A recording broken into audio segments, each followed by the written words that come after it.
Hello and welcome to जीनो IAS.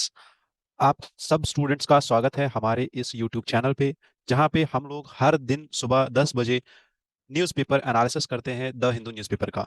ये analysis आपके लिए हमारी पूरी टीम की एक ऐसा प्रयास है जिसमें हमारी पूरी टीम लग जाती है।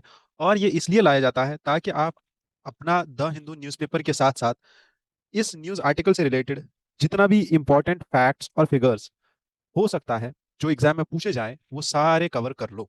ठीक है, क्योंकि आज भी मैं आपको सेम चीज दिखाने वाला हूं कि कैसे न्यूज़पेपर से क्वेश्चन बनते हैं और न्यूज़पेपर से ही क्वेश्चन आते हैं। ये चीजें मैं आपको डेली इस वीडियो में दिखाता हूं, और उसके साथ साथ ही मैं आपको ये भी बताता हूं कि ये न्यूज़पेपर एनालिसिस आपके यूपीएससी के प्रीलिम्स में और यूपीएससी के मेंस में कितना हेल्प कर सकता है। कौन से आर्ग्यूमेंट्स आप मेंस में लिखोगे और कौन से आर्ग्यूमेंट्स आप प्रीलिम्स के लिए याद करोगे, कौन से फैक्ट्स। ठीक है, तो शुरू करते हैं आज का द हिंदू न्यूज़पेपर एनालिसिस। शुरू करने से पहले मेरा ये रिक्वेस्ट रहेगा कि आप जितने भी आपके ग्रुप्स हैं, आप इस सेशन को लाइक करो और कमेंट्स में आप कमेंट्स लिखो जहाँ पे भी आपको कोई दिक्कत हो, आपको कोई चीज़ समझ ना आए, आप कमेंट करो और हमारी टीम आपको आंसर करेगी, मैं आपको आंसर करूंगा। हम सब लोग इस लाइव सेशन में रहते हैं आपको आंसर करने के लिए कमेंट सेक्शन में।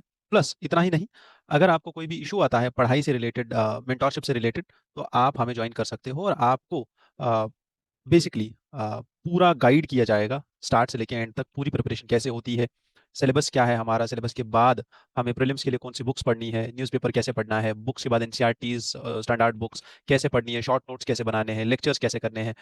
ठीक है, तो ये सब चीज़ें आपको समझाई जाएंगी। पीवाई क्यूज कैसे बनते हैं, प्रीलिम्स में कैसे क्वेश्चंस आते हैं, मेंस में कैसे क्वेश्चंस आते हैं, कैसे उनको प्रिपेयर किया जाए, आंसर राइटिंग कैसे बेहतर करी जाए, हर एक चीज़ आपको सिखाई जाएगी उन मेंटोरशिप सेशंस में। ठीक है, तो इस अगर आप स्लाइड देखो ध्यान से तो आपके कुछ नंबर्स यहाँ पे भी पॉपअप हो रहे हैं, और हमारा वेबसाइट ginoies.com, वहाँ पे भी आप जाके रजिस्टर कर सकते हो। और इसके साथ साथ अगर आपको हमारा ये पीपीटी चाहिए इस द हिंदू न्यूज़पेपर का, तो आप हमारा टेलीग्राम चैनल सब्सक्राइब कर सकते हो। स्टार्ट करते हैं आज के न्यूज़पेपर के एनालिसिस से। इसमें कुछ ऐसे न्यूज़ आर्टिकल्स हैं जो प्रीलिम्स पॉइंट ऑफ व्यू से इंपॉर्टेंट है और कुछ मेंस पॉइंट ऑफ व्यू से इंपॉर्टेंट है। जैसे मैं आपको यहाँ पे बताऊँ, ये फ्लाइंग स्क्वाड्स और CAQM, commission on air quality management, ये क्या दो चीज़ें हैं, ये हमारे प्रीलिम्स से इंपॉर्टेंट है। और फ्लाइंग स्क्वाड्स हम लोग एक सजेशन के तौर पे लिख सकते हैं, एक केस स्टडी के तौर पे लिख सकते हैं अपने मेंस के आंसर्स में, एयर पोल्यूशन को खत्म करने के लिए।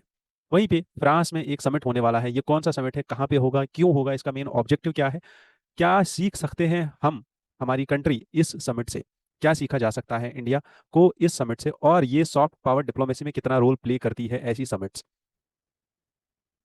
तो ये हमारे मेंस में इंटरनेशनल रिलेशन से रिलेटेड काफ़ी ज़्यादा इंपॉर्टेंट टॉपिक है। और आईआर से ही नहीं बल्कि हमें ये पॉलिटी और गवर्नेंस में भी देखना होगा कि हम सॉफ्ट पावर को कैसे यूज़ करके इंडिया का इंटरनेशनल अरीना में bargaining power, diplomatic bargaining power बढ़ा सकते हैं। ठीक, प्रीलिम्स में हमें ये क्वेश्चन आ सकता है कि ऐसी समिट कहाँ हुई थी, क्यों हुई थी, इसका मेन उद्देश्य क्या था। उसके बाद एक एडिटोरियल है हमारे पास, ओपिनियन बेस्ड आर्टिकल है ये। Basically this article talks about the flaws in are selection process और द मेरिट सिस्टम।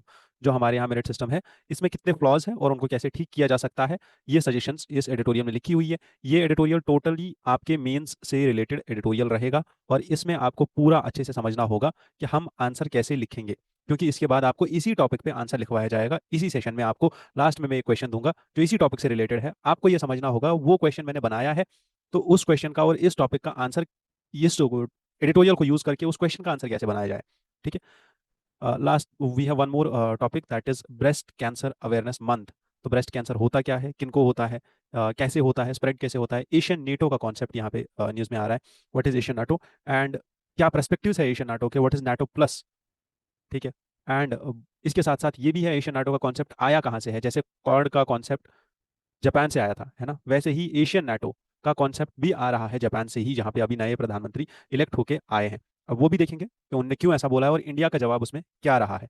इंडिया और France, they are about to discuss their defence cooperation, we will see what is there in their defence cooperations, and what is swallowtail butterfly. कल के paper में, कल के discussion में हमने देखा question जो यूपीएससी ने 2024 में पूछा था, प्रीलिम्स में क्वेश्चन एक पूछा था, जिसमें क्वेश्चन में तीन ऑप्शंस थे, 1 2 and 3। First option was, the question was which of the following, that is birds, butterflies and I guess there were frogs. ठीक है, which of these birds, butterflies is a poisonous species. ठीक है, has poisonous species, how many of these have poisonous species. So understand, अगर आप थोड़ा बहुत भी पढ़ते हो एक टॉपिक के बारे में, तो वहां से आपको समझ आ जाता है। ये आपको आज समझ आ जाएगा कि बटरफ्लाइज की कितनी सारी स्पीशीज है, और कल के पेपर में भी मैंने आपको ये दिखाया कि वो क्वेश्चन असल में आया कहाँ से था। ठीक है, पॉइजनस स्पीशीज को द हिंदू न्यूज़पेपर में अच्छे से ये किया गया था, कवर किया गया था एडिटोरियल्स के थ्रू। तो वहीं पे वो क्वेश्चन भी आ गया था। आज का सेशन स्टार्ट करने से पहले, we have two greatest of the leaders, like the best of the leaders which Indian the land has faced and witnessed. We have been blessed by their presence in the Indian land and their contributions in India's freedom struggle. Immensely they contributed, and दोनों का जन्मदिन same date पे पड़ता है, 2 अक्टूबर। 1869 को गांधी जी का जन्म हुआ था, और 1904 को लाल बहादुर शास्त्री जी का जन्म हुआ था। अब दोनों लीडर्स को याद करते हुए, you should also be aware of this thing that it was not something कि बस गांधी जी ने कर लिया और उनके अंदर ये इनेटली था, ये उनको परमात्मा ने दिया हुआ था, या शास्त्री जी ने कर लिया। जो भी उनने किया हमारे देश के लिए, हम सब लोग जितने वो रेस्पॉन्सिबल थे, और उनने अपनी रिस्पॉन्सिबिलिटी समझ के अपने नेशन के लिए अपनी जान तक दे दी, है ना। अपना पूरा लाइफ उनने अपने नेशन के लिए दे दिया। वो रेस्पॉन्सिबिलिटी और वो ड्यूटी हमें अपने ऊपर लेनी होगी कि नहीं, ये मेरा देश है। जैसे गांधी जी ने कंट्रीब्यूट किया था, जैसे शास्त्री जी ने कंट्रीब्यूट किया, नेहरू, वाजपेयी जी, जिन्होंने भी इस अंडरस्टैंडिंग के साथ उठे और अपने जीवन में रीअवेकनिंग लेके आ गए कि नहीं, this is my nation and I have to contribute towards it. उसी एक माइंडसेट के साथ हमें रोज अपना दिन स्टार्ट करना होगा कि अगर मैं इस दुनिया में आया हूं, अगर मैं इस कंट्री में आया हूं, अगर ये देश मेरा है, तो what I have to do for this country. ठीक है। सो हम जब इसको ऑस्ट्रासाइज कर लेते हैं ना कभी किसी चीज को कि ये गांधीज्म है ना, तो मुझे गांधीज्म फॉलो करना है, वो चीज ना, इसको जो बेसिक उद्देश्य था, इसका गांधीज्म का बेसिक उद्देश्य ये था कि हर एक इंसान गांधी बने, हर एक इंसान शास्त्री बने। ठीक है, उसको खत्म कर देती है, वो नहीं खत्म होना चाहिए। ठीक। तो उस थॉट के साथ हम इस सेशन को स्टार्ट करेंगे, दैट हम भी उतना ही कंट्रीब्यूट करने की, हालांकि हम उतना कंट्रीब्यूट नहीं कर पाएंगे कभी भी जितना इन लोगों ने किया, बट उस थॉट के साथ हम अपना दिन शुरू करें। वर्ड ऑफ द डे, आज के पेपर में जो वर्ड ऑफ द डे था, दैट इज ट्रूथर्स।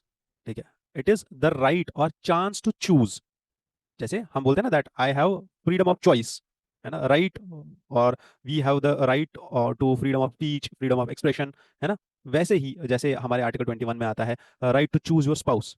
ठीक है, वैसे ही द राइट और चांस टू चूज इज, इसका जो दूसरा मतलब है, या इसका जो दूसरा सिनोनियम आप यूज कर सकते हो, दैट विल बी ट्रूथर्स। ठीक है, ट्रूथर्स की एक और चीज है कि प्रेफरेंस, आप किस चीज को कितना प्रेफर करते हो, प्रायोरिटी किस चीज को कितनी देते हो। ठीक है, इसको अगर आप यूज करोगे तो इट इज लाइक कि I would eat a cake given by truthers, कि अगर मेरे पास प्रेफरेंसेस होंगी तो मैं केक को प्रेफर करूंगा बजाय किसी और चीज के, ब्रेड के, normal bread, garlic bread, I will prefer to eat a cake in dessert. ठीक है, चलो, beginning with the UPSC paper. UPSC का पहला क्वेश्चन हम डिस्कस करते हैं। हर बार इस सीरीज में हमारा ये ट्रेडिशन रहा है कि हम इस सेशन को स्टार्ट ही यूपीएससी के पीवाईक्यू से करते हैं। पहला question that is simple, UPSC ने 2024 में क्वेश्चन पूछा, consider the following cashews, papayas and red Sanders, इनमें से कौन सा है एक्चुअली नेटिव टू इंडिया। अगर आपको पता हो, यूपीएससी ने 2022 में एक क्वेश्चन पूछा, which of these crops were introduced by the first world, no it was first world और old world to the new world. Like कौन से ऐसे क्रॉप्स थे जो अंग्रेज लेके आ गए इंडिया और एशियन कंट्रीज में, या नए वर्ल्ड कंट्रीज में, या न्यू वर्ल्ड जिसको थर्ड वर्ल्ड बोलते हैं, सेकंड वर्ल्ड बोलते हैं, इन कंट्रीज में कौन से क्रॉप्स लेके आ गए। ये क्वेश्चन मैं क्यों उठा रहा हूँ 2022 वाला क्वेश्चन, क्योंकि उसमें एक ऑप्शन कैश्यूज का भी था। तो ये वाला तो पीवाईक्यू से सॉल्व हो जाता। ठीक है, कि ये इंट्रोड्यूस्ड क्रॉप है, ये यहाँ का क्रॉप नहीं है, नेटिव नहीं है, तो पहला तो आपका चला गया। दूसरा, पपाया और रेड सैंडर्स। पुष्पा मूवी अगर आप लोगों ने देखी तो अब तो आपको पता चल ही गया होगा, रेड सैंडर्स ऐसी एक प्रजाति है जो बस इंडिया में ही मिलती है ना। लार्जेस्ट कल्टीवेशन इंडिया में है, और एंडेमिक तो है ही, बट नेटिव ट्री है इंडिया का। ठीक है, तो तीसरा तो आपका करेक्ट हो जाता। अब आपका जो बचता वो ये था, इधर बी और ए वाज द आंसर। ये दो आपको करने थे। अगर आपको पपाया का पता होता तो आप आंसर निकाल लेते, but I am showing you how you can deduce, ठीक है, to two options, because once you know that red sanders was there, D gets eliminated. Once you know that cashew was not there, C gets eliminated. Then what remains is A and B only. दोनों में से एक answer ठीक था, 50-50 पे आप आ जाते हैं। अब कंसिडरिंग पपाया, तो you must be knowing about this crop. ठीक है, और ये वाला क्रॉप भी इंडिया का नहीं है ना, this too is not native to India. What is native to India is red sanders, that is A was the answer of this question. अगर आप देखो, तीनों चीजें द हिंदू के न्यूज़पेपर में पिछले साल ही कवर हुई है। ठीक है, साइट्स ने रेड सैंडर्स को कवर किया, साइट्स के डेटाबेस ने, 2 फरवरी 2023 की न्यूज है। कैश्यू डेवलपमेंट कॉर्पोरेशन एक कर्नाटका बेस्ड ऑर्गेनाइजेशन है, जिन्होंने लॉन्च किया था कैश्यू ट्री फॉर हाउस। इस आर्टिकल में पूरी चीजें डिस्कस की गई थी, और ये 11 मार्च 2024 का आर्टिकल है। 16 जून 2024 में क्वेश्चन आया था। ठीक है, तो आप देख लो कितना रेलिवेंस बैठता है यहाँ पे। वहीं पे रेड सैंडर्स को और भी ज्यादा न्यूज में था red sanders about the Andhra Pradesh and its GI tags. Andhra Pradesh के जीआई टैग्स के बारे में बात कर रहा था। तो अंडरस्टैंड कि कितना ज़्यादा इंपॉर्टेंट होता है न्यूज़पेपर को कवर करना आपके यूपीएससी के सक्सेस के लिए, है ना। और यही चीज़ मैं बोल रहा हूँ आपको, newspaper and PYQs, this is the base जहाँ से आप अपना प्रीलिम्स स्ट्रॉन्ग कर सकते हो। ठीक है, मैं कभी भी मैगजीन्स के सपोर्ट में नहीं रहा हूँ, मैं कभी भी किसी और चीज़ के सपोर्ट में नहीं रहा हूँ, unless and until you do your newspaper. Newspaper नहीं करोगे जुडिशियसली, ये आपकी बाइबल है, आपने डेली नहीं पढ़ी, ये आपका कुरान है, ये आपकी वेद है, ये आपकी गीता है, आपने डेली नहीं पढ़ा, तो आपका नुकसान है। ठीक है, देख लो, यहाँ पे क्वेश्चन है, यहाँ पे इसके सोर्सेज है और यहाँ पे इसका एक्सप्लेनेशन है, आप पढ़ लो। ठीक है, आपको खुद समझ आ जाएगा। ये आर्टिकल्स की डेट है, आर्टिकल का हेडलाइन है, आप हेडलाइन देख के सर्च करके पढ़ लो, आपको मिल जाएगा रेफरेंस कि कहाँ से क्वेश्चन बना है। ठीक, चलो नेक्स्ट, आज का Hindu editorial, Hindu newspaper start करते हैं। पहला न्यूज़ हमारे फ्रंट पेज से है, which talks about the flying squads. Flying squads क्या है? दिस विल बी छोटे छोटे टीम्स जो एक ही चीज को कव करेंगे, वो होगा stubble burning. Stubble burning we all know कि किसान जो है खेत में से धान काटने के बाद, धान के पेड़ के दो हिस्से होते हैं, ऊपर वाला हिस्सा जिसमें बेसिकली वो धान होती है या वीट होती है, उस वाले हिस्से में से सीड्स निकाल के या ऊपर वाला क्रॉप काट के जो बाकी रेजिड्यू बच जाता है, क्योंकि यहाँ पे ये मशीनरी यूज करते हैं, लार्ज स्केल मशीनरी यूज करते हैं, कंबाइंस यूज करते हैं, तो वो ऊपर वाला पार्ट काटने के बाद, उसका हे बनाने के बाद, सारा क्रॉप निकालने के बाद बचता जो है खेत के अंदर, वो होता है नीचे वाला स्ट्रॉ। ठीक है, अब इस स्ट्रॉ के बहुत सारे और भी ऑल्टरनेटिव्स है इसको डिस्पोज ऑफ करने के, मल्चिंग में यूज करने के, वहीं पे खेत के अंदर वापस डालने के, बट सारी चीजें जितने भी इसके ऑल्टरनेटिव्स है, सब कॉस्टली है। बायोडिकम्पोजिशन हो सकती है इसकी, बहुत सारी चीजें हो सकती है, बट सब कहीं ना कहीं पे किसानों को मेहनत करनी पड़ रही है, या तो उनको फिजिकल लेबर लगाना पड़ रहा है, या तो उनको पैसा लगाना पड़ रहा है इस स्टॉक को खत्म करने के लिए। ठीक, हावेवर अगर वो इसके बेनिफिट्स समझ जाए कि इसके कितने बेनिफिट्स हैं उनकी अपनी जमीन के लिए, जीरो टिलेज के लिए, बाकी सब चीजों के लिए, तो शायद किसान ऐसा काम ना करे कि वो इसको जलाने से रुक जाए। वो जलाते इसलिए है because it is easy for their convenience, but इस चीज को रोकने के लिए हमने बहुत स्टेप्स लिए हैं, और इस बार फ्लाइंग स्क्वाड्स का निर्माण किया गया है। What are these flying squads? ये छोटी छोटी टीम्स होंगे जो ढूंढती रहेंगी। ठीक है, आपने देखा होगा फ्लाइंग स्क्वाड्स दिल्ली में भी होती है, हर शहर में होती है फ्लाइंग स्क्वाड्स। छोटी छोटी टीम्स होती है जिनके पास व्हीकल्स होती है, और वो घूमती रहती है कि कहाँ पे कहाँ किस एरिया में हॉटस्पॉट है किसी एक क्राइम का, जैसे यहाँ पे ये ऑफेंस है स्टबल बर्निंग का, तो इनको जाकर पकड़ लेंगी वो। बट यहाँ पे जो चीप चीज, जो मेन चीज यहाँ पे डिस्कस की जा रही है, that is this CAQM, that is the commission for air quality management. What is this Commission for Air Quality Management? This is a statutory body. याद रखना है, this is a statutory body which was established under the Air Quality Management in NCR and Adjoining Areas Act 2021। 2021 में इसका एक act आया था, उस act के अंदर इस बॉडी को बनाया गया था। किस लिए बनाया गया था इस बॉडी को? एयर क्वालिटी इंडेक्स और एयर क्वालिटी को मेंटेन करने के लिए। ठीक है, और ये बॉडी क्या काम करती है? ये बॉडी प्रिवेंशन एंड कंट्रोल करती है एयर पोल्यूशन का। कहाँ पे? दिल्ली, और दिल्ली का NCR रीजन। ठीक है, मेन दिल्ली और दिल्ली का बाहर वाला रीजन जिसमें गुड़गांव हरियाणा, गुड़गांव और नोएडा वगैरह आता है। ठीक है, this impacts the air quality of the national capital territory, क्योंकि ये जो एरिया है, मैंने बार बार बोला है, Delhi is a low lying area, और यहाँ पे यूजुअली जितना भी ये डस्ट और पोल्यूशन है वो जमा हो जाता है। ठीक है, प्लस दिल्ली में विंटर में काफी ज्यादा कंस्ट्रक्शन का काम हो जाता है, जिससे पार्टिकुलेट मैटर काफी ज्यादा बढ़ जाता है। कोल्ड एयर होने की वजह से और विंटर में वेस्टर्न डिस्टर्बेंसेस की वजह से, या तो दिल्ली का एयर अगर ज़्यादा तेज आती है वेस्टर्न डिस्टर्बेंसेस, तो क्लियर हो जाता है, और वो हवा दिल्ली से निकल के, जो दिल्ली की प्रदूषित हवा होती है, वो वहां से निकल के किसी और एरिया में चली जाती है, यूपी में चली जाती है, नीचे साउदर्न स्टेट्स में चली जाती है। पिछले साल भी हमने न्यूज़पेपर में देखा, न्यूज़ में देखा कि दिल्ली की जो हवा है काफ़ी ज़्यादा साफ हो गई थी वेस्टर्न डिस्टर्बेंसेस की वजह से। बट वहीं पे जो दिल्ली में प्रेशर बनता है ना, लो प्रेशर एरिया बनता है दिल्ली में, उसकी वजह से ये जो हवाएं हैं वो अट्रैक्ट होती है, और ये पोल्यूटेड एयर जो है वो दिल्ली में कॉन्सेंट्रेट हो जाता है, और दिल्ली में पार्टिकुलेट मैटर काफी ज्यादा हाई चला जाता है, और एयर क्वालिटी सीवियर इंडेक्स पे चली जाती है। अब इन चीजों को केटर करने के लिए ये सारे स्टेप्स लिए जा रहे हैं। वहीं पे हमें बात करना होगा CAQM के पावर्स का। CAQM क्या काम करती है? It restricts the activities which influence the air quality, it conducts research, ये अपना रिसर्च खुद करती है for environmental pollution. It also impacts air quality, prepares codes and guidelines to prevent and control air pollution. It issues directions, ये inspection करती है, regulations issue करती है, और सारी डायरेक्शंस देती है, और इसकी डायरेक्शंस बाइंडिंग है in nature. This is the point which you should remember. यही पॉइंट्स है जो आपको पूछे जाते हैं एग्जाम में। The commission is directly accountable to the parliament. इसको आंसर करना है तो डायरेक्ट पार्लियामेंट को आंसर करना है, किसी और ऑर्गेनाइजेशन को आंसर नहीं करना है। It means it's an independent organisation working under the parliament directly. इस ऑर्गेनाइजेशन में कौन कौन होता है? सबसे पहले इसका एक चेयरपर्सन होगा, who is a government official of the rank of secretary, और चीफ सेक्रेटरी रैंक का गवर्नमेंट ऑफिशियल होगा जिसकी एज अभी तक 70 साल से कम होगी। ठीक है, 3 साल का इसका टेन्योर होगा, और 70 साल की एज पे ये रिटायर हो जाएगा। It will also have 5 ex officio members ठीक है, कितने मेंबर्स होंगे? 5। Who either are chief secretaries और the secretaries in charge of the department dealing with the environmental pollution. ये किस किस स्टेट का एनवायरमेंटल पोल्यूशन चेक करती है? Delhi, Punjab, Haryana, Rajasthan and UP. This is the point जो आपको याद रखना है कि CAQM जो है ये बस दिल्ली के लिए नहीं है, NCR के लिए नहीं है, बल्कि ये पंजाब, राजस्थान, हरियाणा और यूपी के भी एरियाज को कवर करती है।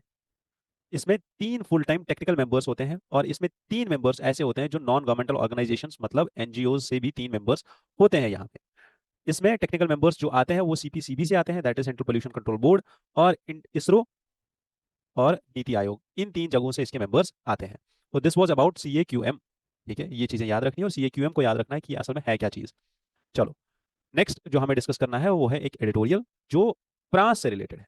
ठीक है, देखो फ्रांस में एक समिट होने वाला है। ये ऑथर बता रहे हैं समिट जो है 3 चीजों पे है। One is diplomacy, another is technology and third is diversity. Diplomacy, ठीक है, ये जो समिट है ये एक्चुअल में लैंग्वेज के ऊपर समिट है। ठीक है, उन स्टेट्स, उन कंट्रीज, उन नेशंस की समिट है जहां पे फ्रेंच लैंग्वेज बोली जाती है। ठीक, अब फ्रेंच सॉलिडेरिटी को स्ट्रेंथन करने के लिए और फ्रेंच लैंग्वेज को बेस बना के रिलेशंस को इंप्रूव करने को हम क्या बोलेंगे? That this is a diplomatic turn and this helps the country France to increase its soft power. इसीलिए इस चीज को बोलेंगे सॉफ्ट पावर डिप्लोमेसी। ठीक है, मतलब क्या है इस चीज का? कि यहां पे फ्रांस अपना इन्फ्लुएंस दूसरी कंट्रीज पे डालेगा। कैसे डालेगा? अपनी लैंग्वेज के थ्रू। कोई कोerसिव पावर, कोई सैंक्शन, कोई मिलिट्री थ्रेट कुछ नहीं होगा यहाँ पे। वॉर वगैरह कुछ नहीं बोला जाएगा, कोerसिव पावर नहीं होगा। सॉफ्ट पावर का मतलब यह है कि यह पावर कोerसिव नहीं है, फोर्सफुल नहीं है, बल्कि ये पावर ऐसा है जो दूसरी कंट्री के अंदर से खुद ही आ रहा है, वहां से खुद सिंपैथी आ रही है फ्रांस के लिए। क्यों? क्योंकि उनकी लैंग्वेज वो है, वो उस नेशन कॉन्सेप्ट की लैंग्वेज, ये बेसिकली कॉन्सेप्ट नेशन और स्टेट का है, मैं उस कॉन्सेप्ट में नहीं जाना चाहता हूँ। और ये लैंग्वेज किस लिए है और यहाँ पे ये पावर और यहाँ पे ये बार्गेनिंग पावर कैसे मिल रहा है फ्रांस को? क्योंकि सेम लैंग्वेज है। सेम लैंग्वेज मतलब लैंग्वेज बेस्ड सॉलिडारिटी। ठीक है, लिंग्विज्म का कॉन्सेप्ट आएगा। ठीक है, अब बात यहाँ पे ये है कि ये जो लिंग्विस्टिक फ्रेटर्निटी का कॉन्सेप्ट यहाँ पे आ रहा है, क्या इंडिया इसका यूज कर सकता है? बिल्कुल कर सकता है। और हिंदी अगर आप देखो तो एक ऐसी भाषा है अभी जो UN में भी रिकॉग्नाइज्ड है ना। हिंदी एक ऐसी भाषा है अभी जिसमें हम पूरे वर्ल्ड में अब कॉन्वर्सेशन कर सकते हैं, क्योंकि यूजुअली हर कंट्री ने उसका ट्रांसलेशन कर लिया है। और हिंदी एक ऐसी लैंग्वेज है जो हमारे आसपास के देशों में काफी ज्यादा बोली जाती है। दुबई में अगर आप देखो तो हर 10वां इंसान आपको इंडियन मिलेगा। ठीक है, तो बहुत सारे ऐसे नेशंस हैं जहाँ पे हिंदी का प्रचलन बहुत ज्यादा है। बट वहीं पे मैं आपको ये भी बताऊं कि ये एक ऐसा यूनिक पॉइंट है जो आप शायद कहीं नहीं पाओगे। इतना यूनिक पॉइंट है कि शायद आपका कोई भी कॉम्पिटिटर इसको ना लिखे, unless and until it strikes into his mind. Point क्या है कि जैसे ये फ्रैंकोफीन समिट हो रही है, 19th फ्रैंकोफीन समिट है ये हर 2 या 3 साल में ये समिट होती है। समझने वाली बात ये है कि ये जो ये समिट हो रही है फ्रांस और फ्रेंच लैंग्वेज के ऊपर, ठीक है, हर 2 साल में ये समिट होती है। ये जो लैंग्वेज की बेसिस के ऊपर ये समिट हो रही है, ऐसी ही समिट इंडिया भी ऑर्गेनाइज कर सकता है अपना डिप्लोमेटिक पावर इंक्रीज करने के लिए। तो इस फ्रैंकोफीन समिट का एग्जाम्पल देना अपने IR के आंसर में सॉफ्ट पावर हेडिंग के नीचे आपको बहुत ज्यादा आगे ले जा सकता है, आपके पेपर को अलग रख सकता है बाकी सारे कॉम्पिटिटर से। तो इसीलिए इस पॉइंट को याद रख लेना बस। इतना याद रखा, अब इसके बाद समझते हैं समिट में और क्या क्या चीजें हैं। समिट हर 2 साल में एक बार होती है। समिट को स्टार्ट किया था फ्रांस के एक जो बेसिकली यहाँ पे फ्रांस के एक किंग थे, है ना, उस टाइम के, जिनका नाम था king king Francois one. It was declared the French was declared as the first the language of France in 1539। ठीक, और कहाँ पे किया गया था? It was Villers Cotterets. Villers Cotterets is where the king used to reside, वो एक place थी उस टाइम पे। अब बात ये है, आज की डेट में इस समिट में 100 से ज्यादा स्टेट्स आ रहे हैं जहाँ पे फ्रेंच लैंग्वेज किसी न किसी हद तक बोली जा रही है। क्लियर? ये समिट कहाँ होने वाला है? पेरिस में होगा। कब होगा? ये अक्टूबर 4 और 5 को होने वाला है ये समिट। इतनी चीजें याद रखी। इस समिट का मेन इस बार का टॉपिक क्या है और किस चीज पे ये बात करेगी? One is multilateralism, artificial artificial intelligence, sorry, culture and linguistic diversity.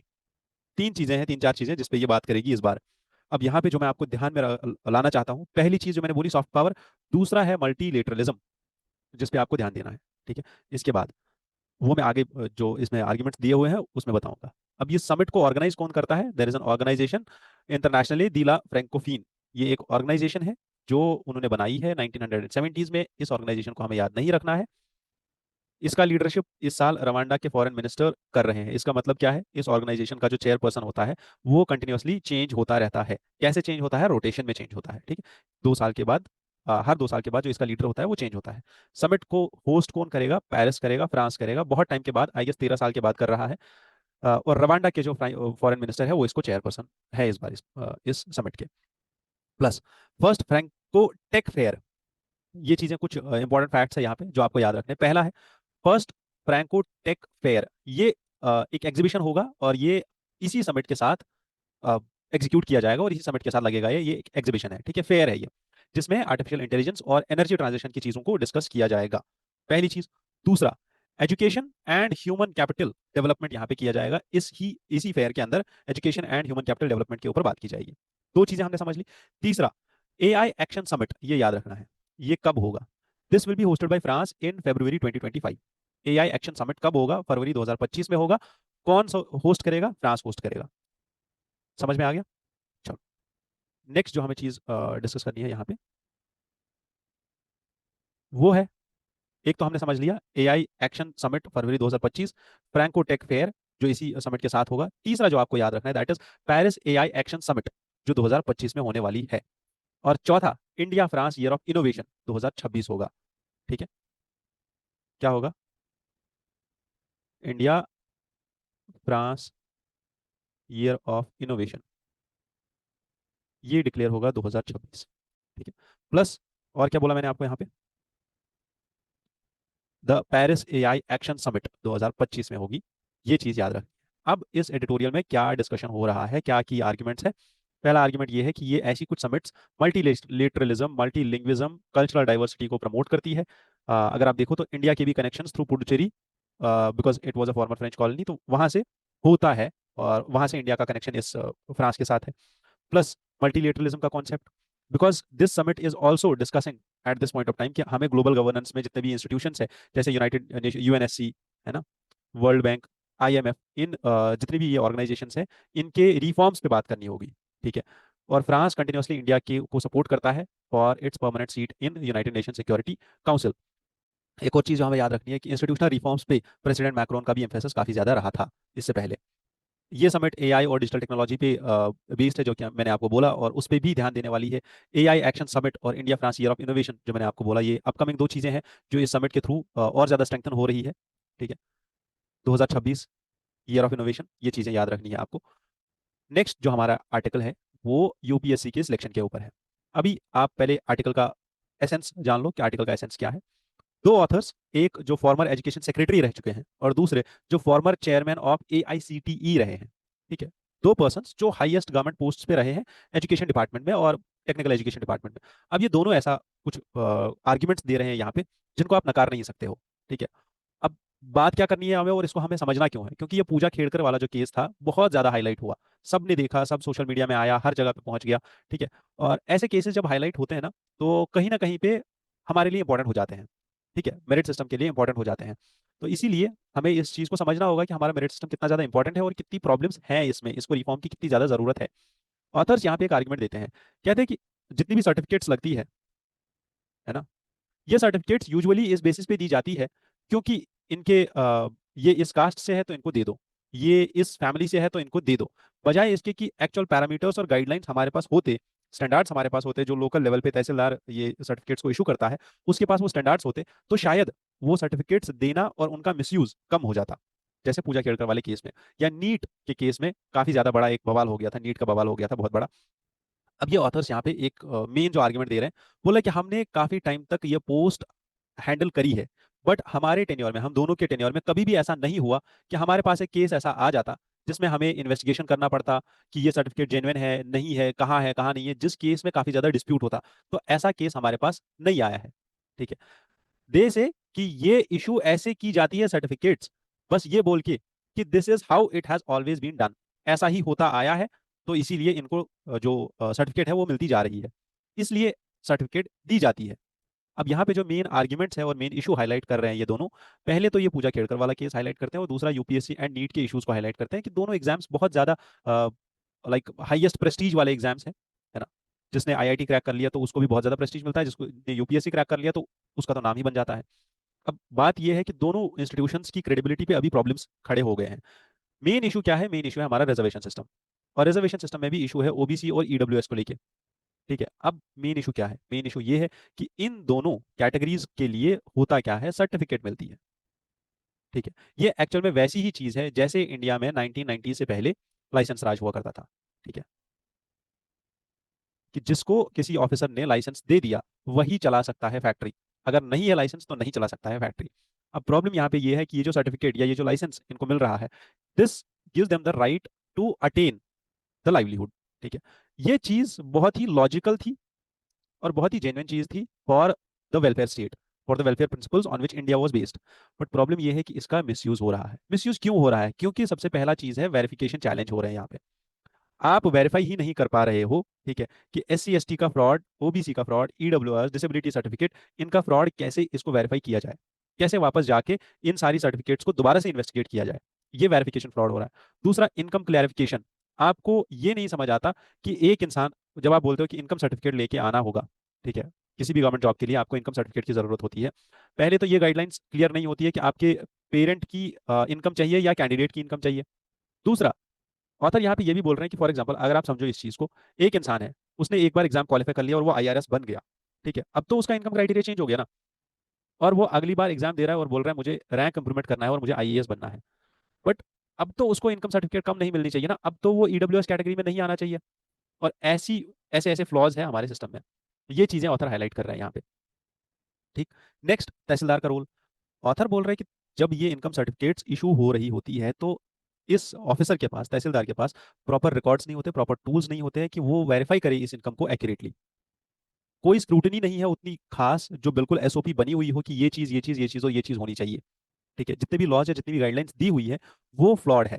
जैसे इनने यहाँ पे एक की चीज हाईलाइट करी। एक तो मैंने आपको यहाँ पे ये वाला कंडीशन बोला कि एक बार ऑफिसर बन गया तो उसके बाद अगर उसको रैंक इंप्रूवमेंट करना है तो कैसे करेगा।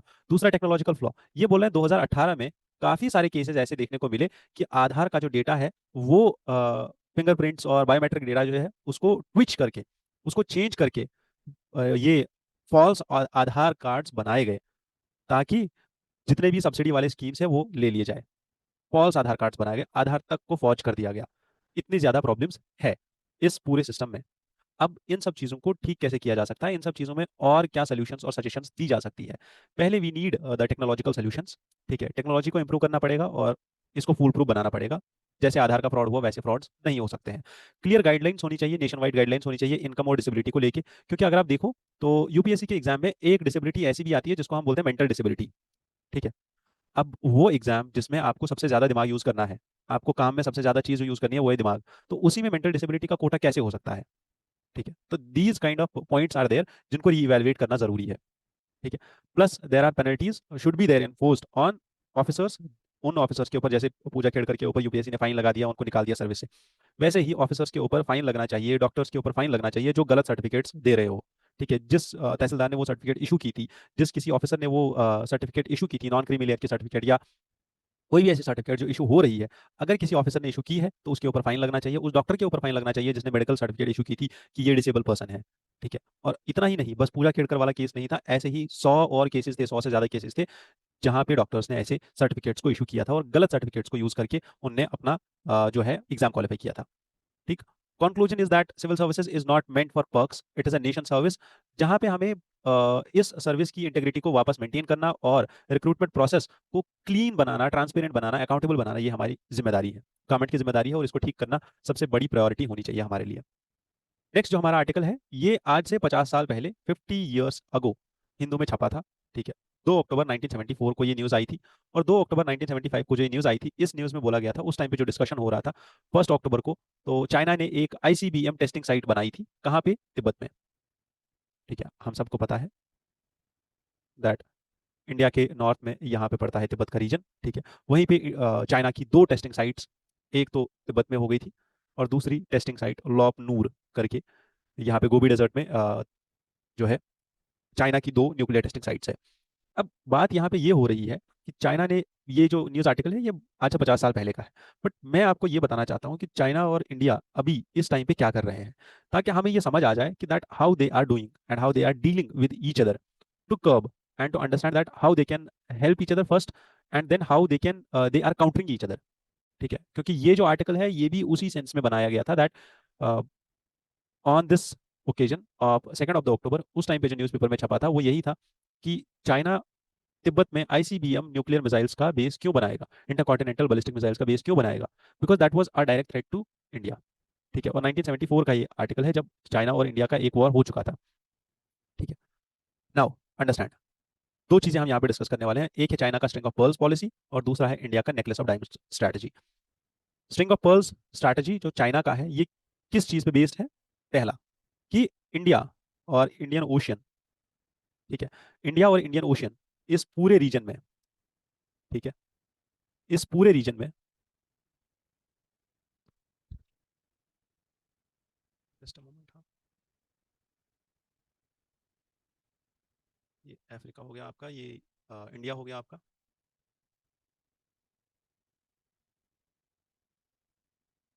ये आपका ऑस्ट्रेलिया हो गया, and this is China and this is South China Sea. ठीक, इस पूरे रीजन में चाइना का दबदबा चले और इसी पूरे रीजन में इंडिया का भी इकोनॉमिक स्कोप और मिलिट्री स्कोप बढ़े, दोनों कंट्रीज यही चाहती है। होगा कैसे? चाइना का एक पॉलिसी है string of pearls. String of pearls क्या काम करती है? स्ट्रेट ऑफ मलाका से लेके हॉर्न ऑफ अफ्रीका तक नेवल बेस और पोर्ट्स डेवलप करने हैं चाइना को। ठीक है, स्ट्रेट ऑफ मलाका, जिसको हम मलाका डायलेमा भी बोलते हैं, this is one of the busiest straits of world, क्योंकि यहाँ से काफी ज्यादा 25% ऑफ द वर्ल्ड ट्रेड जो है वो यहाँ से पास होता है इस मलाका स्ट्रेट से। और ऐसा बोला जाता है कि इस मलाका स्ट्रेट के यहाँ पे पास में ही अंडमान है, कि अगर कोई भी कंट्री इस मलाका स्ट्रेट को चोक कर देती है, ठीक है, अगर कोई भी कंट्री इस मलाका स्ट्रेट को चोक कर देती है, देन चाइना का पूरा ट्रेड जो है वो खत्म हो जाएगा। चाइना के पास कोई रूट नहीं बचेगा इसके बाद कहीं और से ट्रेवल करने का, ऑल ये ट्राई कर रहे हैं कि एक और कनाल बनाने का, कुछ और करने का।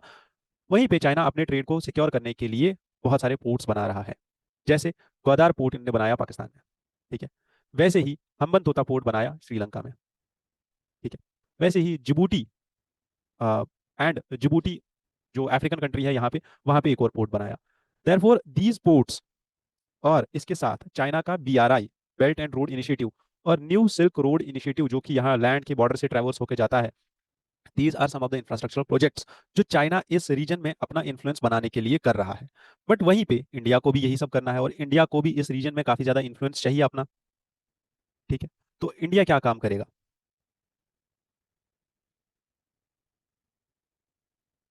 इंडिया भी कुछ ऐसा ही काम करेगा, है ना? ठीक, देखो मेरा मैपिंग का उतना अच्छा है नहीं, ठीक है, but still I am trying to do this just to make you understand. ठीक है, तो इंडिया ने क्या किया? इंडिया ने सबसे पहले चाबहार पोर्ट बनाया, कहाँ पे बनाया? ईरान में। इंडिया ने सबांग पोर्ट बनाया, कहाँ पे बनाया? इंडोनेशिया में। इंडिया ने सितवे पोर्ट बनाया, कहाँ पे बनाया? म्यांमार में। और इंडिया ने मोंगला पोर्ट बनाया, कहाँ बनाया? बांग्लादेश में। इंडिया ने छांगी नेवल बेस बनाया, कहाँ बनाया? सिंगापुर में। ठीक, इंडिया क्वाड बना रहा है लाइक माइंडेड कंट्रीज के साथ, जिसमें इंडिया, ऑस्ट्रेलिया, जापान, है ना, और USA. India coastal radar network establish कर रहा है Sri Lanka, Maldives, Mauritius, Seychelles, Bangladesh, इन सब कंट्रीज के साथ। क्यों कर रहा है? ताकि जितने भी कोस्टल रोड्स है, कोस्टल एरियाज में जितनी भी एक्टिविटीज हो रही है, उसके इमेजेस, वीडियोस और लोकेशन इंफॉर्मेशन शिप्स का हमें पता चलता रहे कि कहीं चाइनीज सबमरीन, चाइनीज शिप्स तो नहीं आ गए हैं। ठीक है, एरिया में। वहीं पे एक्ट ईस्ट पॉलिसी इंडिया की मेनली फोकस्ड है जापान, साउथ कोरिया, सिंगापुर और थाईलैंड के ऊपर। इंडिया स्ट्रेटेजिक इन्वेस्टमेंट कर रहा है सेंट्रल एशियन नेशंस में। ठीक है, जिसमें यहाँ पे अगर आप देखो तो आपको सेंट्रल एशियन नेशंस में Turkmenistan, Uzbekistan, Kyrgyzstan, Kazakhstan, Mongolia, ये सारे नेशंस मिल जाएंगे जो सब नेशंस चाइना को सराउंड करते हैं। ठीक है, दिस रीजन और दिस इज चाइना। ठीक है, बेसिकली आप रफ इमेज ले लो, मैं इसलिए यहाँ पे मैप नहीं लेके आ रहा हूँ क्योंकि ये पूरा टॉपिक समझने में काफ़ी ज़्यादा टाइम लग जाता है, और ये असल में बस इस एक रीजन से रिलेटेड नहीं है, ये पूरा एशिया पैसिफिक जो डिस्कोर्स है उसको समझना पड़ेगा। दैट इज समथिंग जो हम अलग से इंडिया चाइना रिलेशंस को लेके करते हैं। यहाँ पे अगर मैं कुछ लेके आया हूँ तो बस इतना है कि आपको ये दो चीजें समझ में आ जाएं और दो चीजें आपको याद रह जाएं कि चाइना का स्ट्रिंग ऑफ पर्ल्स पॉलिसी क्या काम करेगा और उसका ऑब्जेक्टिव क्या है, और इंडिया का नेकलेस ऑफ डायमंड स्ट्रैटेजी क्या काम कर रहा है और उसका मेन ऑब्जेक्टिव क्या है। आपको रफ आइडिया लग जाएगा, ताकि जब आप आगे आगे जाके इंडिया चाइना रिलेशंस मेरे साथ करोगे तो उस टाइम पे मैं आपको और ज्यादा क्लैरिटी के साथ समझाऊंगा एक एक मैप डिटेल में। चलो, नेक्स्ट आर्टिकल जो हमारे पास है that is about the breast cancer. ठीक है, बेसिकली अभी हमारे पास अक्टूबर का मंथ जो है ये चल रहा है about breast cancer awareness month. ठीक है, अब प्रॉब्लम यहाँ पे ये है और मेन इशू यहाँ पे ये है कि ये जो ब्रेस्ट कैंसर है ये हेरिडिटरी है। जो पॉइंट्स हमें याद रखने हैं, पहले, this is a hereditary cancer. Is it treatable? Yes, it is treatable, it can be treated, it can be prevented also. ठीक है। ये होता कैसे है? बेसिकली पेरेंट्स में ही म्यूटेशंस हो जाती है, और जब ये बच्चा पैदा हो रहा होता है तो जो जीन्स ट्रांसफर हो रही होती है, उन जीन्स में जो कैंसर कॉजिंग जीन्स है वो भी ट्रांसफर हो जाती है उस बच्चे के अंदर। And then later stages of the life, 30 year, 40 year, 50 year का जब ये बच्चा हो जाता है, 60 ईयर, 70 ईयर्स में भी ये बच्चा जब पहुंच जाता है, जब ये इंसान बड़ा होता है, तो उस टाइम पे इसको ये कैंसर के जितने भी जीन्स है वो एक्टिव हो जाते हैं और दिखना स्टार्ट हो जाते हैं। एवरेज ऑनसेट जो इस ब्रेस्ट कैंसर का है वो 60 ईयर्स की एज पे होता है। जब इंसान 60 साल का हो जाता है तब ये दिखने लग जाता है। ठीक है। और इस ब्रेस्ट कैंसर के साथ साथ और भी बहुत सारी चीजें हैं जो डेवलप हो सकती है इंसान के अंदर, जैसे प्रोस्टेट, है ना, और जैसे गैस्ट्रिक कैंसर्स, जैसे ovarian cancer, breast cancer, oesophageal cancer, है ना, ये सारी चीजें हो सकती है इन्हीं जीन्स के थ्रू, हेरिडिटरी जीन्स के थ्रू ट्रांसफर हो सकती है जो पेरेंट होता है उससे बच्चे में। मेन एक चीज हमें यहाँ पे याद रखनी है, पहली वो ये है, कुछ चीजें हैं जो याद रखनी है। पहला है एंजेलिना जोली का केस। ये जो केस था एंजेलिना जोली का केस, ये हमें याद रखना है। क्यों याद रखना है? ताकि हम इस केस को as anecdote preventive health care में यूज करें, या हम इसको एज केस स्टडी, क्योंकि मेडिकल फील्ड में ये काफी ज्यादा यूज होता है, एज केस स्टडी यूज करें कि हम कैसे बीमारियों से बचा सकते हैं अपने पूरी पॉपुलेशन को, पूरी डेमोग्राफी को कैसे बचा सकते हैं। Angelina Jolie, she was recognised, she was one of the most recognised in genomic medicine. अब वो खुद जिनोमिक मेडिसिन में थी और उनकी फैमिली में हिस्ट्री थी कैंसर की। ठीक है। और इसके चांसेस काफी ज्यादा थे कि उनके अंदर भी ये जीन्स होंगे कैंसर के। किस कैंसर के? Hereditary breast and ovarian cancer, HBOC। तो उन्होंने क्या किया, उन्होंने दो ट्रीटमेंट्स लिए। वन वाज प्रिवेंटिव मेस्टेक्टोमी, जो उन्होंने 2013 में किया। दूसरा वाज सेप्लिंगो फूरेक्टोमी। दो उन्होंने प्रोसीजर्स किए, दो उन्होंने बेसिकली ऑपरेशंस करवाए सर्जरीज के अंदर, और पूरा थेरेपीज लिया, पूरा सेशन किया, पूरा ट्रीटमेंट लिया। किस चीज के लिए? इन पार्ट्स और इन जीन्स को अपनी बॉडी से रिमूव करने के लिए। अब उनके पास पहले से ही उनको हिस्ट्री पता थी, उनको ये पता था कि शायद हो सकता है, उन्होंने अर्ली डिटेक्ट करवाया। Once it got detected at early stage, तो इसका प्रिवेंशन बहुत ज्यादा इजी हो गया।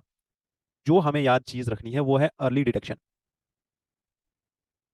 अगर किसी भी पेशेंट को हम जल्दी से जल्दी डिटेक्ट कर लेते हैं कि इसके अंदर ये प्रॉब्लम है, इसका कॉज ये है, ये प्रॉब्लम इस तरीके से ठीक हो सकती है, तो उस प्रॉब्लम का सोल्यूशन भी निकल सकता है।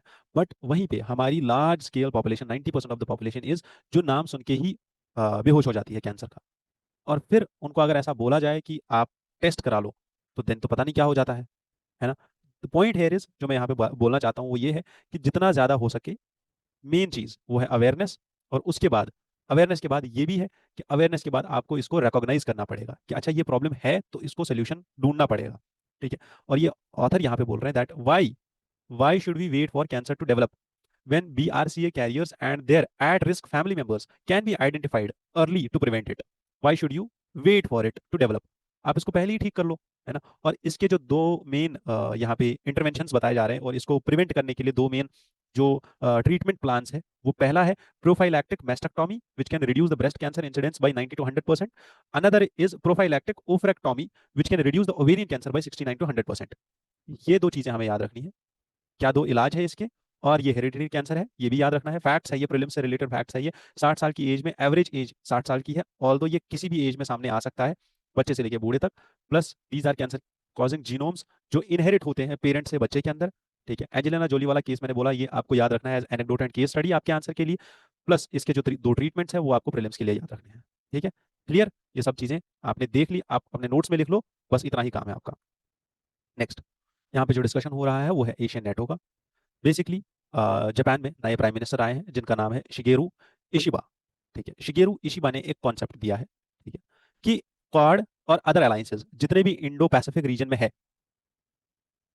Quad and other alliances like AUKUS, ठीक है, like Quad, AUKUS, ASEAN, like RCEP, like ECTA या सीपेक, जितनी भी यहाँ पे ऑर्गेनाइजेशन है, फ्री ट्रेड एग्रीमेंट्स वगैरह वगैरह, जितनी भी मिलिट्री बेस्ड ऑर्गेनाइजेशन है, व्हाट ही सेड वाज कि ये इवॉल्व हो रही है, और इवोल्यूशन में इसका जो नया स्टेप होगा वो होगा एक एशियन नेटो। कि जैसे मिलिट्री बेस्ड नेटो का कॉन्सेप्ट क्या है कि एक मिलिट्री अलायंस है ये, मतलब हर एक कंट्री, जितनी भी नेटो के अलायंसेस है, हर एक कंट्री आपस में मिलिट्री सपोर्ट प्रोवाइड करेंगी एक दूसरे को। मतलब क्या है इस चीज का, अगर एक भी कंट्री के ऊपर हमला होता है, उस हमले को कंसिडर किया जाता है कि ये पूरे के पूरे ग्रुप पे हमला हुआ है और पूरे का पूरा ग्रुप उस कंट्री के अगेंस्ट में वॉर पे जाएगा। That is simple, North Atlantic Treaty Organization. But हमारे जयशंकर जी, जो हमारे फॉरेन अफेयर्स मिनिस्टर है, उनने यहाँ पे बोला है कि the person that is the prime minister Shigeru Ishiba, वो जापानीज प्राइम मिनिस्टर है ना, और इंडिया का रिलेशनशिप यूनाइटेड स्टेट्स के साथ अलग है। हम India, we have never been a treaty ally of any country and we do not have that kind of strategic architecture in mind. ना तो हमारे दिमाग में है ऐसा, ना तो हम ऐसा करने वाले हैं, ना हम ऐसा किए हैं इससे पहले। Therefore it would not be our thinking. Asian cord जो है ये जापान की का थिंकिंग हो सकता है, बट हमारा थिंकिंग नहीं है। India had a different history and a different way. But वहीं पे जयशंकर जी ये भी बोलते हैं कि हमारा जो रास्ता रहा है नॉन अलाइनमेंट का, ठीक है, ये चेंज भी हो रहा है। और India is always pursuing multi alignment. तो नॉन अलाइनमेंट से लेके अब हम मल्टी अलाइनमेंट पे आ गए हैं। दो कॉन्सेप्ट्स यहाँ पे डिस्कस हो रहे हैं, one is non alignment, another is multi alignment. अब यही क्वेश्चन आपको कल को यूपीएससी में पूछा जाएगा कि नॉन अलाइनमेंट से लेके मल्टी अलाइनमेंट तक इंडिया कैसे आ गया और क्या डिफरेंसेस है इस चीज में। तो जयशंकर सर यहाँ पे बोल रहे हैं दो चीजें। पहला, कि जब हम मल्टी अलाइनमेंट की बात करेंगे तो मल्टी अलाइनमेंट कैसे हुआ। मल्टी अलाइनमेंट के तीन रीजन है। First was global rebalancing and acceleration of globalisation. Rebalance, rebalancing of the global ties, multilateralism and globalisation का एक्सेलरेशन, एक्सेलरेटेड ग्लोबलाइजेशन। तीन ये चीजें बोली इनने मल्टीलेटरलिज्म के साथ। ठीक, that we are multi aligned. अब इसका एग्जांपल ये यहाँ पे दे रहे हैं कि how India is multi aligned. First, अगर आप देखो तो नॉन अलाइनमेंट के टाइम पे कॉड जैसी ऑर्गेनाइजेशन बनना मुश्किल था, बट वहीं पे अगर आप मल्टी अलाइनमेंट देखो तो कॉड जैसी ऑर्गेनाइजेशन बनना इजी हो गया और इंडिया का इसमें पार्ट लेना इजी हो गया। क्योंकि वहीं पे अगर आप देखो ऐसा ग्रुप नॉन अलाइनमेंट के टाइम पे नहीं बना और ऐसा ही ग्रुप इंडिया ने मल्टी अलाइनमेंट के टाइम पे बना दिया। यहीं पे एक और एग्जांपल ये भी दिया जा रहा है जयशंकर सर के थ्रू कि अगर आप देखो तो इंडिया शायद एक स्टेटमेंट दे देता जब हाउथीज का अटैक हो रहा था रेड सी में, तो इंडिया की तरफ से एक स्टेटमेंट आ जाता अगर इंडिया नॉन अलाइन होता तो। बट वहीं पे इंडिया ने अपने शिप्स भेजे and it contributed to the national international efforts to secure the sea lanes, to secure the sea cables, और समंदर के जो रास्ते हैं उनको सेफ्टी अलोकेट करना, उनको सेफ्टी, उसकी सेफ्टी में पार्टिसिपेट करना। This is a feature of what multi alignment. तो ये दो डिफरेंसेस है, इन दो कॉन्सेप्ट्स को समझो तब जाके आगे बढ़ो। अब आगे बढ़ के हम क्या करेंगे, हम पहले नेटो को समझेंगे। NATO was made up of United states, Canada, France and 8 other European countries. 1949 में इसका जन्म हुआ था। 31 कंट्रीज इसके मेंबर्स हैं, 28 यूरोपियन कंट्रीज है और दो नॉर्थ अमेरिकन कंट्रीज है और एक वन फ्रॉम यूरेशिया। ठीक है, 31 मेंबर्स याद रखना है। ये ट्रीटी बेसिकली कलेक्टिव डिफेंस के ऊपर काम करती है। जैसा मैंने बोला, सोवियत यूनियन के ब्रेकडाउन के बाद बेसिक कॉन्सेप्ट यही था कि अगर एक कंट्री पे हमला होता है, attack on one country is an attack on all the countries. ये आर्टिकल 5 नाटो ट्रीटी का बोलता है। क्लियर, समझ में आ गया। वहीं पे इंडो पैसिफिक रीजन में एक और ऑर्गेनाइजेशन है जिसको हम ऑकस बोलते हैं। ठीक है, AUKUS is a new trilateral partnership जो कहाँ पे है, इंडो पैसिफिक रीजन में। ट्राइलेटरल पार्टनरशिप इसलिए है क्योंकि इसमें ऑस्ट्रेलिया, यूके एंड यूएसए, तीन कंट्रीज है जो इसके मेंबर्स है। ये ऑकस का मेन ऑब्जेक्टिव क्या है, freedom and openness in Indo Pacific region including the South China Sea also. South China Sea को भी ओपन करना, फ्री करना सब कंट्रीज के लिए। ऐसा नहीं है कि चाइना का रोल वहां पे बढ़ जाए या चाइना की हेजमनी को कम करना, चाइना के हेजमोनियस एम्बिशंस को कंट्रोल करना। ये इस ऑर्गेनाइजेशन का मेन एम है। नाटो पे आते हैं। नाटो प्लस क्या है, बेसिकली नाटो का जो एक्सपेंशन एशिया पैसिफिक रीजन में हो रहा है वो कैसे हो रहा है। तो ये जो कॉन्सेप्ट आया था, ये US house committee, house select committee जो वहां की कमेटी है, उन्होंने दिया था that it recommended inclusion of India in NATO plus. NATO plus एक ऑर्गेनाइजेशन है, ठीक है, a security arrangement which includes, एक तो इसमें नाटो के मेंबर्स हैं और पांच और मेंबर्स हैं। कौन कौन है, Australia, New Zealand, south Korea, Japan and Israel. Remember it. ठीक है, नाटो प्लस में पांच और मेंबर्स है। कौन पांच मेंबर्स है, जो एशिया के मेंबर्स है। एशिया में से कौन लोग हैं, Australia, New Zealand, south Korea, Japan and Israel. India NATO plus का मेंबर नहीं है। इसके बाद नाटो ने अपना एक लिएजन ऑफिस बनाया जापान में। ठीक है, ये first of its kind office है और एशिया पैसिफिक रीजन के लिए बनाया गया है। ठीक है, इंडो पैसिफिक जो अमेरिका का डिस्कोर्स है, बेसिकली ये टर्म भी अमेरिका से ही आया और ये इसीलिए आया ताकि इन्फ्लुएंस इंडो पैसिफिक रीजन में वेस्ट का बढ़ पाए, वेस्ट की जो ऑफशोर बैलेंसिंग है वो इंडो पैसिफिक रीजन में ज्यादा हो पाए। वहीं पे अगर आप रिसेंटली देखो तो Britain and Japan signed a new strategic partnership and agreed to deepen their collaborations between NATO and Tokyo. Shangri La summit जो लास्ट टाइम हुई थी, ब्रिटिश डिफेंस सेक्रेटरी ने बोला that we have such an office in Japan, like NATO's liaison office in Japan is in the interest of NATO. वो NATO के interest के लिए है, नाटो के फायदे के लिए है कि जापान में ऑफिस बन रहा है। अब आप समझो कि जापान और नाटो का टाइज कितना ज्यादा बढ़ चुका है। इसीलिए जापान ऐसी बात कर रहा है दैट हमें अब एशियन नाटो बनाना है। ठीक। और नाटो के पार्टनर्स जो एशिया पैसिफिक रीजन में है, उसमें वही Australia, Japan, New Zealand and south Korea आता है जो एशिया पैसिफिक रीजन में है। नाटो प्लस मैंने बोला इसराइल भी आता है, बट चार जो एशियन कंट्रीज है उसमें ऑस्ट्रेलिया, जापान जो मेन एशिया पैसिफिक रीजन में आती है, तो ये चार कंट्रीज है। They formulated an individually tailored partnership programme with all the four countries, जिसमें नाटो और इन चार कंट्रीज का बायलैटरल ये इंडिविजुअल रिलेशंस बनना स्टार्ट हो गया। But do you think that Quad and NATO, these two alliances are look alike? क्या ये दोनों अलायंसेस एक जैसी है? तो ये अलायंसेस एक जैसी नहीं है। ठीक है। क्वाड का मेन एजेंडा सिक्योरिटी है, मैरीटाइम सिक्योरिटी है, डिटरेंस टू चाइना है, बट वहीं पे क्वाड कलेक्टिव सिक्योरिटी के बारे में बात नहीं करता है। ठीक है। एक कलेक्टिव अटैक अगर किसी पे, अगर एक पे अटैक होता है तो कलेक्टिव उसको कंसिडर नहीं किया जाएगा, उस अटैक को कलेक्टिव अटैक कंसिडर नहीं किया जाएगा। ठीक है। चलो, लास्ट का जो हमारा आर्टिकल है, this talks about a most important butterfly, जिसको हम बोलते हैं स्वेलो टेल रिच बटरफ्लाई। ठीक है, या स्वेलो टेल बटरफ्लाई जिसको बोल रहे हैं यहाँ पे। What is this swallowtail butterfly? ठीक है। स्वेलो टेल बटरफ्लाइज कहाँ पाई जाती है और ये असम में इसका हैबिटाट में क्या इश्यूज आ रहे हैं? इंडिया में 77 स्पीशीज है स्वेलो टेल बटरफ्लाइज की। 573 स्पीशीज है टोटल वर्ल्ड में इस बटरफ्लाई की। और अगर आप देखो तो IUCN ने इस बटरफ्लाई को डेजिग्नेट किया था एंडेंजर्ड। और नॉर्थ ईस्ट के रीजन को, हमारे नॉर्थ ईस्ट के रीजन को बताया जा रहा है that it is the swallowtail rich zone. ये पॉइंट आपको याद रखना है दैट IUCN ने स्वेलो टेल रिच जोन किसको बताया है? नॉर्थ ईस्ट को। और IUCN का ही एक प्रोग्राम भी है जिसका नाम है swallowtail conservation action plan. ये तीन फैक्ट्स आपको याद रहे। पहला, स्वेलो टेल बटरफ्लाई इंडिया में पाई जाती है। ये बटरफ्लाई सबसे ज्यादा नॉर्थ ईस्ट में पाई जाती है। और नॉर्थ ईस्ट को IUCN ने swallowtail rich zone declare कर दिया है। तीन चीजें आपने याद रखी। अब इसमें एक बटरफ्लाई है पैरिस पीकॉक, तो ये पीकॉक नहीं है, ये बटरफ्लाई है। दूसरा है ब्लू स्ट्रिप्ड मीम। ठीक है, ये जो भी बटरफ्लाई है ये भी स्वेलो टेल बटरफ्लाई है। इनके नाम याद रखने की जरूरत नहीं है, बस इतना याद रखना है कि ये बटरफ्लाई है। ठीक है। पीकॉक नाम से भी बटरफ्लाई हो सकती है, क्योंकि लास्ट टाइम ऐसे ही दो तीन नाम्स आ गए थे और फिर वो नाम के ऊपर ही क्वेश्चन बन गया था यूपीएससी का। अब ये दो तीन चीजें हैं।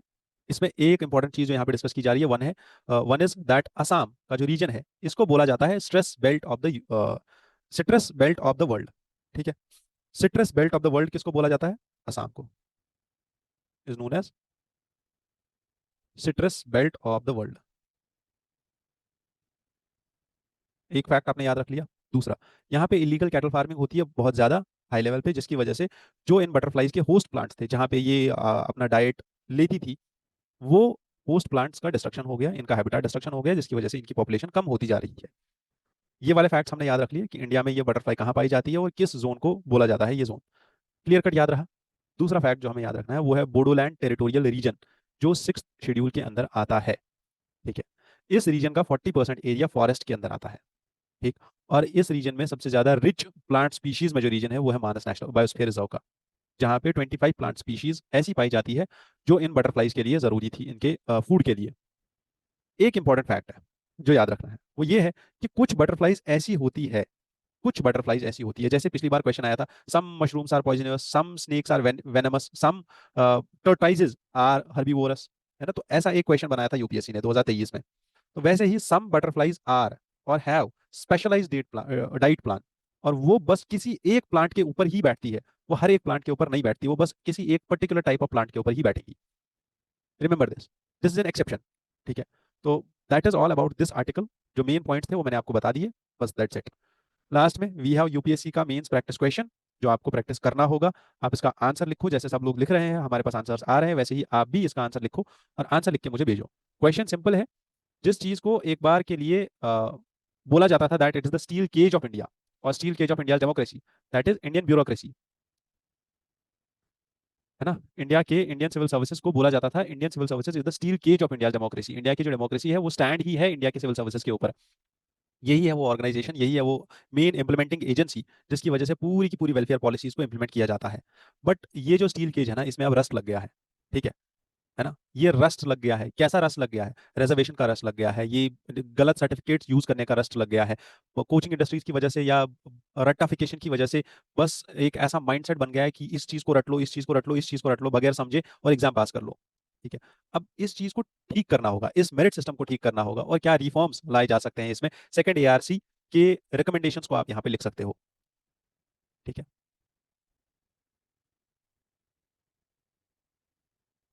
सेकंड एआरसी के रिकमेंडेशंस को आप यहाँ पे लिखोगे, और उसके बाद आप इस आंसर को मुझे सबमिट करोगे। I wish you all the best. Thank you for joining me here. ये हमारे कॉन्टैक्ट्स हैं, जहाँ पे आप हमें कॉन्टैक्ट कर सकते हो, और टेलीग्राम चैनल पे आप हमें फॉलो करके इस जो पीपीटी हमने डिस्कस करी अभी, ये पीपीटी का आपको पीडीएफ वहाँ पे मिल जाएगा। और बहुत सारे और भी टेस्ट पेपर्स आ रहे हैं वहाँ पे, क्वेश्चंस आ रहे हैं, पोल आ रहा है, तो कंटेंट आ रहा है न्यूज़पेपर से रिलेटेड या करंट अफेयर से रिलेटेड, और स्टैटिक से रिलेटेड कंटेंट है, वो आप वहाँ से अटेंड कर सकते हो, डाउनलोड कर सकते हो, और अपने लिए अपनी प्रिपरेशन को अच्छा बना सकते हो। Thank you. I wish you all the best. जय हिंद।